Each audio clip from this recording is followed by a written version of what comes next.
Africa Media Live TV. Kindly subscribe to our YouTube channel to get updated on the trending gist, latest news all over the world. Like our page, subscribe, and share with friends. Thank you. We must all respect the law. Word of law. We had beautiful plan over the past 2 or 3 years in order to come to the United States. For every artist that go to the United States to perform, if you are coming through the front door, not the back, you must obtain work permit. When you obtain the work permit, you present it at the embassy. The embassy has the right of.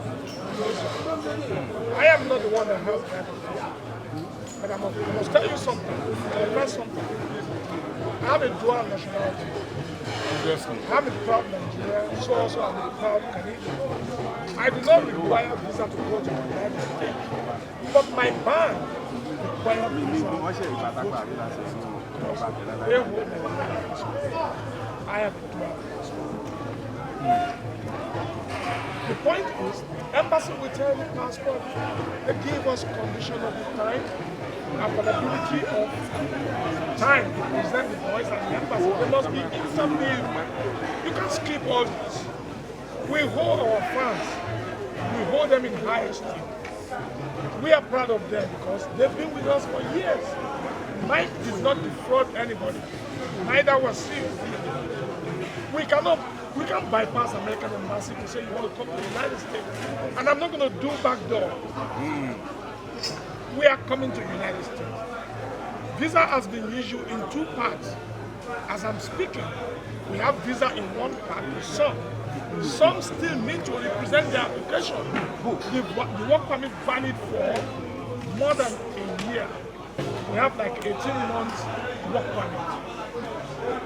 You're not going to come to America to perform for 18 months, but the work permit is long.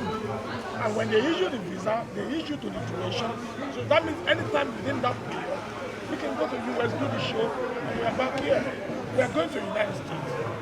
By the time they finish the other side of the visa, we are coming.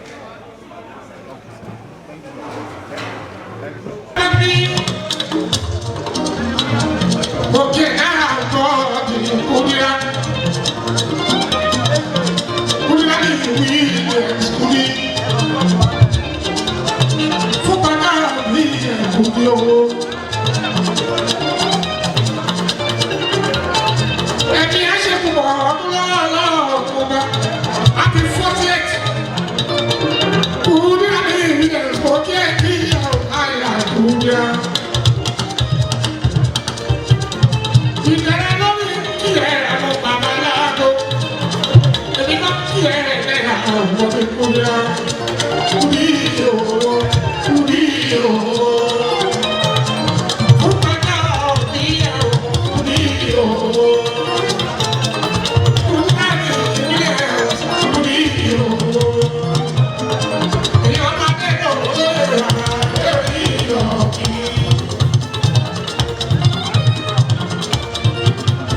wà á ṣáàkì láti mú àwọn lẹ́rẹ́.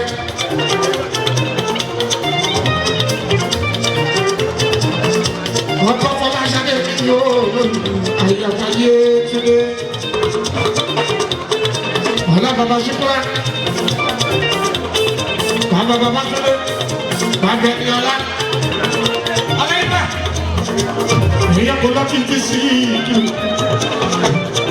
Kábíyèsí ni ọ̀rọ̀ gbà, ọ̀rẹ́ gbà mọ́ iye.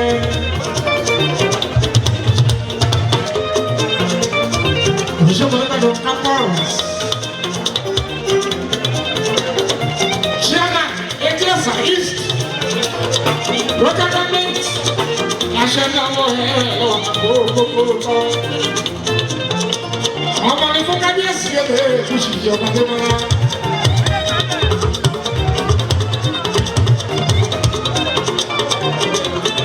Local boss, ẹ̀yọ́ máa jẹ́ ìṣòro ìgbọ́gbọ́.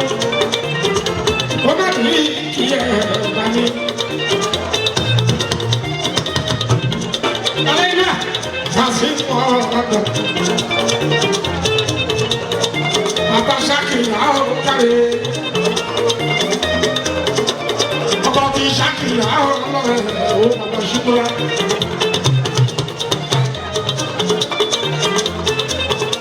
A outra ali. A deixa já dele.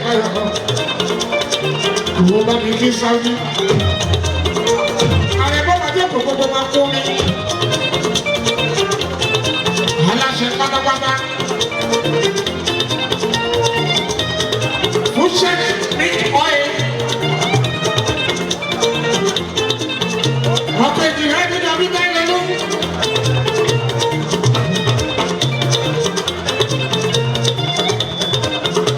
Àwọn tí pàtàkì ṣí bàbá ti dé. Ayé ọ̀tún bàbá jókòó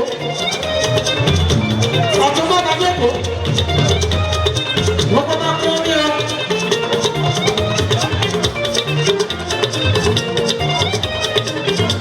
Èyí gbajúmọ̀ akọ̀fẹ́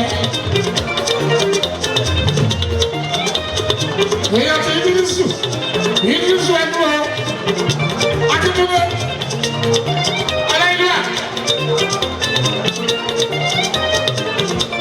Èyí kàlá àti sí ìlú ìdòwú. President ọmọ ìjọ pàápàá ìlú ọjà. Èyí kàlá ti mú sí márùn ní àgbà sí ọṣẹ. Èyí wà ní kíkọ́ àti Jimmy Babs ọmọ ọ̀ṣọ́. Aláṣẹ gbàgbọ́sọ.